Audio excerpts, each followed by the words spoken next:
Uptime for us has been the primary metric for us. Latency right up there next to it. And even the banner on our homepage for the past 3 years has been about uptime. It is that important to us. And so to kind of achieve those things, the first thing was knowing what's happening. Observability was the number one thing to get us there, because then we could figure out what was happening and we could solve those problems and we wouldn't run into them again. Hey everyone, welcome to another Founder Q&A. This is a video series that we are doing just to show the behind the scenes of Resend. And today we have James here. James, thank you so much for taking the time. Yeah, thank you. Thank you for having me. It's a really exciting time. Yes. Well, we announced yesterday that Mergent is being acquired by Resend. And we're super excited to, dive more into that. So yeah, I would love to kick off just by asking you, what is Mergent? Yeah, so Mergent is a background job platform. Developers use this to schedule tasks like sending emails and building data pipelines. And the whole premise of this was that they would be able to do it without thinking about queues or retries or implementing cron jobs and monitoring. And we'd give that to them out of the box so that they could go and ship their products. And, for a question back to you, what makes Mergent special for you? When we first met, I've always admired Mergent and the way you approach developer experience, the way you approach scaling as you kept growing, and also reliability. So I remember just seeing, year after year, you're always like beating AWS SQS's SLA, and I was always like super impressed with your relentless focus on that. So getting those three things right, it's super hard. You can go very deep into DX and then forget about uptime, or go very deep into uptime, forget about DX. I think Mergent really nailed those two things together. And what happens to Mergent now? How are you thinking about the transition now that we announced the acquisition? We are going to sunset Mergent. We're going to keep it running for about the next 90 days through July 28th of this year. And so we'll continue to provide full support, uptime, and everything during that window, just like customers have come to expect over the past few years. And really, if you're using Mergent for email scheduling, which is quite a few people, Resend now supports that natively. And for those that aren't, or if you're using Mergent for anything else, we've provided links to migration guides to other platforms, for example, Ingest, within our announcement blog posts. So if you go and take a look at those, you'll be able to find a link and get you transitioned to something else really quickly. And then for you, how does that impact Resend users? Yeah, so I think the good news for Resend users is that idea of doubling down on uptime and doubling down on reliability.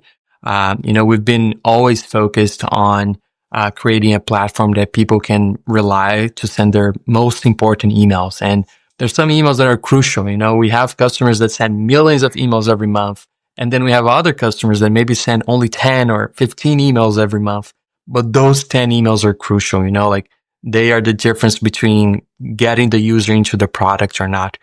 So we're going to continue focusing on those three pillars that I mentioned around reliability, scalability, and DX. And, by combining the Mergent team into Resend, I think we can, go even deeper into that. So I'm very excited. Yeah, me too. Yeah. Well, I'd love to learn more about, your time, spending, thinking a lot about background jobs a lot. I wonder, what is something that you've learned that many people still don't get about background jobs, or that they might not think too much and they might only discover that later on? Yeah, great question. I think going back to when I was first encountering background jobs way too long ago, it was always about building on top of a queue. And then, for example, if something fails, it goes into another queue, and it's just queues and queues everywhere. And I tend to personally think of queues as this primitive. They're this core primitive that are really necessary.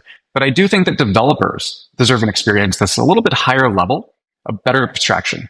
And so the goal here is we, as developers, want to do a thing.